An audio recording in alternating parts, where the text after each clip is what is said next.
లో మూసీ నది తీర ప్రాంతాల్లో అక్రమ నిర్మాణాలపై అధికారులు ఉక్కుపాదం మోపారు. రాజేంద్రనగర్ నియోజకవర్గం నార్సింగి ప్రాంతంలో మూసీ నది పరివాహక ప్రాంతాన్ని ఆనుకొని నిర్మించిన ఓ ప్రైవేట్ పాఠశాల భవనంపై రెవెన్యూ అధికారులు కూల్చివేత చర్యలు చేపట్టారు. ది బామ్మిని creek a nature inspired free school భవనాన్ని గండిపేట రెవెన్యూ అధికారులు భారీ పోలీస్ బందోబస్తు మధ్య కూల్చివేశారు. జూలై 3 వరకు గడువు ఇచ్చినప్పటికీ ముందుగానే కూల్చివేతలను జరపడం అన్యాయమని పాఠశాల యాజమాన్యం ఆవేదన వ్యక్తం చేస్తుండగా నిబంధనల అమల్లో ఎలాంటి రాజీ ఉండదని అధికారులు స్పష్టం చేస్తున్నారు. తమ పాఠశాలలో సుమారు 250 మంది విద్యార్థులు చదువుకుంటున్నారని, వారి భవిష్యత్తును పరిగణలోకి తీసుకోకుండా చర్యలు తీసుకోవడం బాధాకరమని నిర్వాహకులు ఆవేదన వ్యక్తం చేస్తున్నారు. మరోవైపు నిబంధనల అమల్లో ఎలాంటి మినహాయింపు ఉండదని అధికారులు స్పష్టం చేస్తున్నారు. ఈ ఘటన స్థానికంగా తీవ్ర చర్చకు దారితీసింది.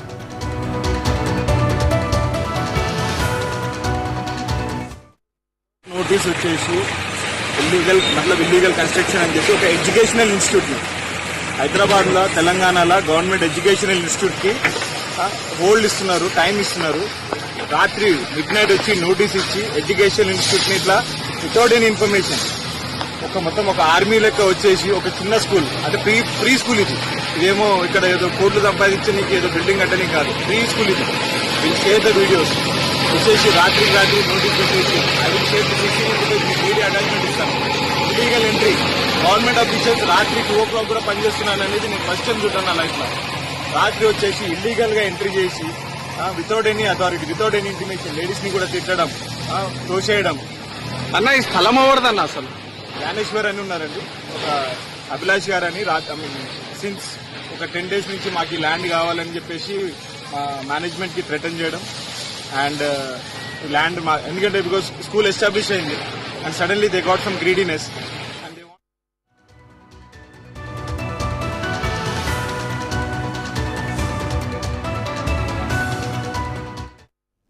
ఇక దీనిపై మరింత సమాచారం మా బ్యూరో చీఫ్ రాజ్ కుమార్ అందిస్తారు. రాజ్ కుమార్, చెప్పండి.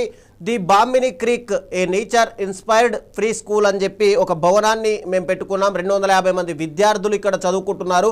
పూర్తిగా అధికారులు నిష్పక్షపాతంగా జరగాల్సిన ప్రక్రియను కూడా అక్రమంగా కూల్చివేశారు అని చెప్పి ఇక్కడ నిర్వాసితులు ఆరోపిస్తున్నారు. అసలు దీన్ని ఎలా చూడాలి?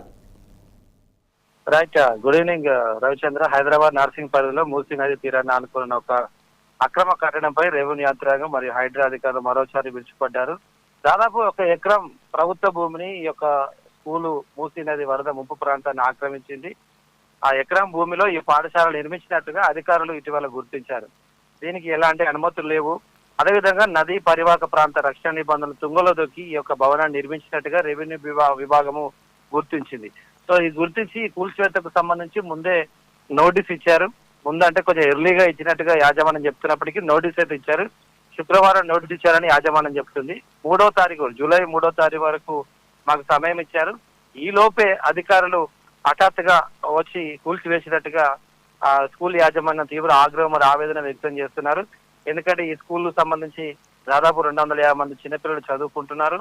ఇది భవిష్యత్తుకు ఇబ్బంది అవుతుంది. ఇప్పుడు మేము స్కూల్ ఎక్కడ పెట్టాలి? ఎందుకంటే మళ్ళీ మాకు కొంచెం సమయం ఇస్తే స్కూల్ ఇంకో దగ్గర నిర్వహించుకోవడానికి అవకాశం ఉంటుంది. కానీ అధికారులు ఎలాంటి అవకాశం మాకు ఇవ్వలేదని ఒకవైపు వాళ్ళు ఆవేదన వ్యక్తం చేస్తున్నారు. కానీ అధికారులు మాత్రం వాళ్ళ వర్ష మరొక వైపు ఉంది. అధికారులు నిబంధనల అమలులో ఎలాంటి మినహాయింపులు ఉండవు. ప్రభుత్వ స్థలాల్లో ఎవరు కట్టినా ఎవరు నిర్మించినా దానికి సమయం అంటూ ఏది ఉండదు. వాళ్ళకు తెలుసు అది ప్రభుత్వ భూమి అని. గతంలో కూడా మేము మౌఖికంగా చెప్పాము, వాళ్ళ నోటీస్ లో ఉంది. కానీ అఫీషియల్ గా నోటీస్ ఇచ్చిన తర్వాత కూల్చేయాలనే ఉద్దేశంతో మేము ఇటీవల నోటీస్ ఇచ్చాము. నోటీస్ ఇచ్చి మేము కూల్చివేశాం. ఈ కూల్చివేత సందర్భంగా ఎలాంటి గొడవలు జరగకుండా ఉండడానికి, అవాంఛనీయ సంఘటనలు జరగకుండా నార్సింగ్ పోలీసులు భారీ బందోబస్తు ఏర్పాటు చేశారు. ఈ భారీ బందోబస్తు మధ్య బుల్డోజర్తో ఈ యొక్క భవనాన్ని కూల్చివేశారు. రవిచంద్ర, అంటే ఇక్కడ ఆల్రెడీ ఈ స్కూల్ కి పర్మిషన్ ఉందా? ఉంటే విద్యాశాఖ ఏమైనా ఇన్వాల్వ్ అయ్యి ఉంటే గనక కొన్ని రోజులు సమయం ఏమైనా ఇచ్చేవాళ్ళ రాజ్ కుమార్? మనం చాలా చూస్తాం. ఇప్పుడు ఇంతకుముందు హైడ్రా కూల్చిన దాదాపు అన్ని కూడా స్కూల్ బిల్డింగ్ పర్మిషన్స్ ఉంటాయి. కానీ ఆ ప్రభుత్వ స్థలాల్లో అని తెలుసు వాళ్ళకు, ఎవరెవరి దగ్గర లోకల్ పొలిటికల్ లీడర్ దగ్గరనో లేకపోతే అధికారులను మేనేజ్ చేసో లేకపోతే ఏదో ఒకటి చేసేసి అది ప్రభుత్వ స్థలము అని తెలిసి తక్కువ రేటుకో లేకపోతే కొన్ని అమౌంట్ కొంతమందికి ఇల్లీగల్ గా ఇచ్చి అనధికారికంగా ఇచ్చి ఒక బిల్డింగ్ కట్టుకుంటారు, స్కూల్ పెట్టుకుంటారు. స్కూల్ కాబట్టి మమ్మల్ని ఎవరు కూల్చివేరని కొంతమంది అనుకుంటారు. కానీ ఈ మధ్యన మనం చూస్తాం ఈ మూసీ బెల్ట్ అంతా కూడా గవర్నమెంట్ చాలా దాన్ని సీరియస్ గా తీసుకుంది. అదేవిధంగా హైడ్రా కూడా దాదాపు గవర్నమెంట్ స్థలాల్లో ఏదైతే ఆక్రమించుకున్నారో వాటి మీద ఉక్కుపాదం మోపుతా ఉంది.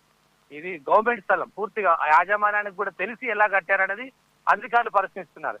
కాబట్టి ఈ యొక్క అక్రమ కట్టడం ఇది, ఒకవేళ వాళ్ళు బిల్డింగ్ దగ్గర నుంచి పర్మిషన్ అవి తెచ్చుకున్న స్థలం మాత్రం గవర్నమెంట్ది కదా అని అధికారులు వీళ్ళు సమాధానం ఇస్తున్నారు. రవిచంద్ర, అంటే ఆల్రెడీ స్కూళ్ళు కూడా ప్రారంభమైపోయారు, మరి విద్యార్థులకు సంబంధించి ఏదైనా ఆల్టర్నేట్ చూపిస్తామన్నారా, లేదంటే కొన్ని రోజులు మళ్ళీ వాళ్ళకి ఏమైనా హాలిడేస్ ఏమైనా పొడిగిస్తారా? ప్రస్తుతానికైతే ఇంకా వీళ్ళ దగ్గర నుంచి వాళ్ళకి ఎలాంటి అష్యూరెన్స్ అయితే ఇవ్వలేదు. ఎందుకంటే అది ప్రైవేటు స్కూల్ కాబట్టి ప్రైవేట్ యాజమాన్యం దానికి సంబంధించిన ఏర్పాట్లు చేసుకోవాలని అధికారులు చెప్పినా అది మాకు సంబంధం లేదు. ఒకవేళ ఇంకా ఇప్పుడే స్కూల్ స్టార్ట్ అవుతున్నాయి కాబట్టి ఏదన్నా ప్రైవేట్ బిల్డింగ్ లో రెంట్కో తీసుకొని చేసుకోవాలి. ఎందుకంటే ఇన్ని రోజులు వాళ్ళు గవర్నమెంట్ స్కూల్లో ఉన్నారు, వాళ్ళకు కూడా తెలుసు ఇది ప్రభుత్వ భూమి అని తెలిసి అది కూడా మూసి పరివాహక బఫర్ జోన్ దగ్గరలో ఉంది అది. సో ఎలా కడతారని అధికారులు ప్రశ్నిస్తున్నారు. ఎందుకంటే పైనుంచి ఆర్డర్స్ కూడా చాలా చిట్టుగా ఉన్నాయి. హైడ్రా కమిషనర్ రంగనాథ్ వచ్చిన కాంచెల్లి అది వరకంటే సూచించి ఉన్నట్టు ఊకున్నారు. కానీ కింది స్థాయిలో ఉన్న అధికారులు ఇది వరకు అలా ఉన్నారు. కానీ ఇప్పుడు డైరెక్ట్ గా గవర్నమెంట్ రేవంత్ రెడ్డి సీరియస్ గా ఉన్నారు, దానికి రంగనాథ్ గారు ఇంకా చాలా సీరియస్ గా ఉన్నారు. కాబట్టి ఇక అధికారులు కూడా క్షేత్రస్థాయిలో ఉన్న అధికారులు కూడా ఏం చేయలేని పరిస్థితి, వాళ్ళు కూడా చేతులు ఎత్తేస్తున్నారు. ఎందువల్లంటే ఏదో చూసి ఉన్నట్టుగా స్కూల్ కదా అని ఉన్నట్టుగా కనబడింది.